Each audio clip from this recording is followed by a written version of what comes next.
आज चाहे हम महाराज बिजली पासी की बात करें, चाहे वह महाराज लाखन पासी जी की बात करें, चाहे वह महाराज गंगा बख्श रावत जी की बात करें, या कुंवर रणवीर रावत की बात करें, या वीरांगना ओदा देवी जी की बात करें, इन महापुरुषों ने जो जीवन जिया वो अपने लिए नहीं जिया था, इस समाज के लिए जिया था, इस राष्ट्र के लिए जिया था। और समाज और राष्ट्र के प्रति जीने वाला जीवन ही वास्तव में सच्चा जीवन है। और उस सच्चे जीवन के साथ हम सबको जोड़ने के लिए आज जिस प्रकार से कार्यक्रम यहां पर रामनरेश रावत जी और उनके सभी सहयोगियों के द्वारा प्रारंभ किया गया है, ये सचमुच स्वागत योग्य कदम है। मैं इसके लिए इन सब की सराहना करता हूं, इन सब के प्रति अपनी शुभकामनाएं भी व्यक्त करता हूं।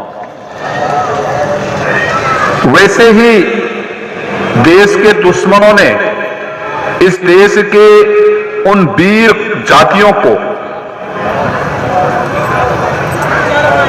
विमुक्त जातियां घोषित नहीं की थी, वे भयभीत थी, वे आक्रांत थी आप सबसे, आपके पूर्वजों से, उनके शौर्य से, उनके पराक्रम से। और इसीलिए उनके द्वारा बार बार एक प्रयास होता था कि किन कैसे भी हो हम लोग इन जातियों को नेस्तनाबूद कर दें, समाप्त कर दें। लेकिन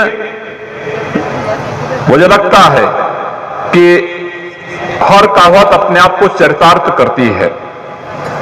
जाको राखे साइयां मार सको ना कोई। और यह बात मुझे लगता है कि पासी जाति के साथ भी देखने को मिली है। कितना अत्याचार हुआ है 12वीं 13वीं शताब्दी से लेकर के और 19वीं शताब्दी के पूर्वार्ध तक लगातार अत्याचार होता रहा। यानी 700 वर्षों तक जिस जाति ने केवल अत्याचार सहा हो, लेकिन उस सब के बावजूद लड़ते हुए, भूखों रहते हुए, भटकते हुए, केवल देश की स्वाधीनता से विधर्मियों को, विदेशियों को, देश के शत्रुओं से इस धरती को मुक्त कराना है, इसके लिए लड़ते रहे। यही राष्ट्रीयता है, यही सच्चा राष्ट्र प्रेम है। और इसी के बारे में महर्षि अरविंद ने एक बात कही थी। उन्होंने कहा था इस समय का सबसे बड़ा धर्म है राष्ट्र धर्म, और इस समय का जो सबसे बड़ा घात है राष्ट्रद्रोह। अगर कोई व्यक्ति राष्ट्रद्रोह करता है, अपने राष्ट्र और अपने समाज के साथ द्रोह करता है, तो उससे बड़ा पातक कुछ नहीं। और कोई अगर अपने राष्ट्र के लिए, अपनी राष्ट्रीय अस्मिता के लिए अपना सर्वस्व न्यौछावर करता है, तो इससे बड़ा कोई धर्म नहीं। और उस धर्म का निर्वहन 700 वर्षों तक किसी एक जाति ने निरंतर किया है, वह जाति है पासी जाति।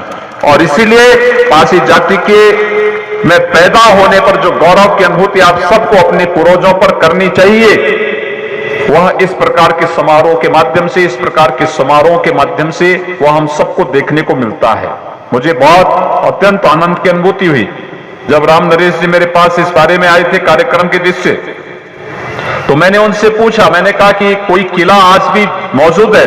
उन्होंने कहा हाँ महाराज, बिजली पासी का किला मौजूद है और वहीं पर कार्यक्रम होना है। अभी जब मैं यहां पर आया, मैं डॉक्टर दिनेश शर्मा जी से ये बातचीत कर रहा था कि देखिए शौर्य पराक्रम क्यों का था।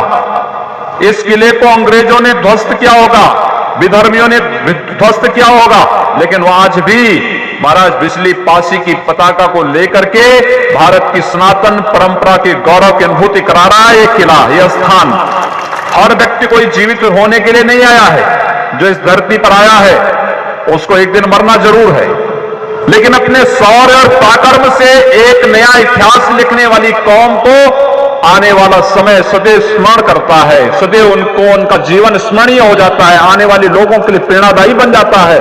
और वही कार्य तो आपके पूर्वजों ने किया था, वही कार्य तो किया। आज अगर वे लोग भी उन राजाओं की तरह विधर्मियों के सामने घुटने टेक देते, संधि कर लेते, तो क्या आप सब इतनी बड़ी संख्या में पिछले 6-7 घंटे से यहां पर बैठ करके अपने पूर्वजों की इस गाथा को सुन रहे होते? क्या कोई नहीं सुनता, कोई नहीं स्मरण करता। क्यों आज इतनी बड़ी संख्या में हम लोग यहां पर एकत्र हुए हैं? क्योंकि शौर्य और पराक्रम की जो गाथा आपके पूर्वजों ने लिखी, चाहे वह महाराज बिजली पासी रहे हो, चाहे वो महाराज लाखन पासी रहे हो, और चाहे वह महाराज गंगा बख्श पास जो रावत रहे हो, उन सब ने जो एक अमिट छाप छोड़ी है राष्ट्रीयता की, आज वो हम सब की रगों में वही रक्त बह रहा है। और वही कारण है हम सब इस अवसर पर एकत्र होकर के उन पूर्वजों के प्रति सम्मान का भाव व्यक्त कर रहे हैं। मैं इस अवसर पर यहाँ के माननीय सांसद और माननीय विधायक इन दोनों से कहूंगा कि राम नरेश जी के साथ बैठ करके एक अच्छी कार्य योजना बननी चाहिए। इस क्षेत्र के इस किले के जीर्णोद्धार के साथ साथ एक अच्छा कार्यक्रम यहां पर होना चाहिए, एक अच्छी स्थिति बननी चाहिए, इसका सौंदर्य होना चाहिए, हर वर्ष यहां मेला लगना चाहिए, इन पूर्वजों के स्मृति में अनेक कार्यक्रम होने चाहिए, कंपटीशन होने चाहिए, विभिन्न प्रकार के आयोजन यहां पर होने चाहिए। इस जीवन को, उनके उस स्मृतियों को जीवंत बनाए जाने की आवश्यकता है और बताए जाने की आवश्यकता है कि महाराज बिजली पासी रहे हो या महाराज लाखन पासी या फिर महाराज गंगा बख्श रावत, इन्होंने अपने लिए जीवन नहीं जिया था, इनका जीवन समाज के लिए समर्पित था, इस राष्ट्र के लिए समर्पित था और भारतीय राष्ट्रीयता को एक नया जीवन प्रदान करने के लिए समर्पित था। और उसी राष्ट्रीयता को मजबूती प्रदान करने के लिए इन्होंने जो जीवन जिया था, उसी की स्मृति में हम लोग इस कार्यक्रम को यहां पर आयोजित करते हैं। पूरे समाज को आमंत्रित किया जाना चाहिए। यहां पर पासी समाज तो बढ़ चढ़ करके भाग ले। मैं जब महाराज सहदेव के इतिहास को पढ़ता हूं, कैसे उन्होंने सालार मसूद गाजी को मार गिराया था, 3 लाख की सेना लेकर के सालार मसूद आया था गजनी से, लेकिन अपने आसपास के 32 राजाओं को जोड़ करके महाराज सहदेव ने जो एक पराक्रम और शौर्य का परिचय दिया था, भारत पर 200 वर्षों तक कोई विधर्मी, कोई विदेशी आक्रांता हमला करने का दुस्साहस नहीं कर पाया था। जो लोग आज हम सबको बांटना चाहते हैं जाति के आधार पर, वे लोग इस देश की राष्ट्रीयता को कमजोर करने की साजिश कर रहे हैं। याद करना, अगर भारत कमजोर होगा, हम में से कोई भी व्यक्ति मजबूत नहीं हो सकता है। हम सब की मजबूती का आधार भारत है और इसलिए भारत की मजबूती के लिए हम सबका पूर्ण समर्पण भाव होना चाहिए, जिससे हमारा देश मजबूत हो, आने वाली पीढ़ी को पुनः उस प्रकार के अत्याचार सहने के लिए मजबूर न होना पड़े जिस प्रकार का अत्याचार सहने के लिए जब मैं इतिहास पढ़ रहा था महाराज गंगा बख्श रावत जी का, कैसे विधर्मियों ने उन्हें घेर करके उन्हें और उनके पुत्र को यहां पर निर्ममता के साथ उन्हें मार डाला था। उनकी शहादत को जब मैं उनके इतिहास को पढ़ रहा था, कैसे धोखे से जब उनका मुकाबला अंग्रेज नहीं कर पाए तो उनको धोखे से बुला करके और फिर उनकी निर्मम हत्या की गई। इस इतिहास को पढ़ने की आवश्यकता है, याद करने की आवश्यकता है। जो लोग इस प्रकार का अत्याचार हमारी पूर्वजों पर कर सकते हैं, जब भी उनको अवसर मिलेगा वे फिर चूकेंगे नहीं, इसलिए वह अवसर ही उन्हें ना मिले। इसके लिए हमें भारत को इतना मजबूत और सशक्त बना देना है कि भारत के अंदर हम सब मिलकर के भारत को मजबूती प्रदान करने के साथ साथ आने वाली पीढ़ी के स्वर्णिम बनाने के लिए, खुशहाल बनाने के लिए हम सबको कार्य करना चाहिए। और मैं फिर कहूंगा कि यहां पर हमारे जो माननीय सांसद हैं, यहां की जो माननीय विधायिका हैं, वे राम नरेश रावत जी और इस समाज के लोगों के साथ बैठ करके मिल करके ठोस कार्य योजना बनाए।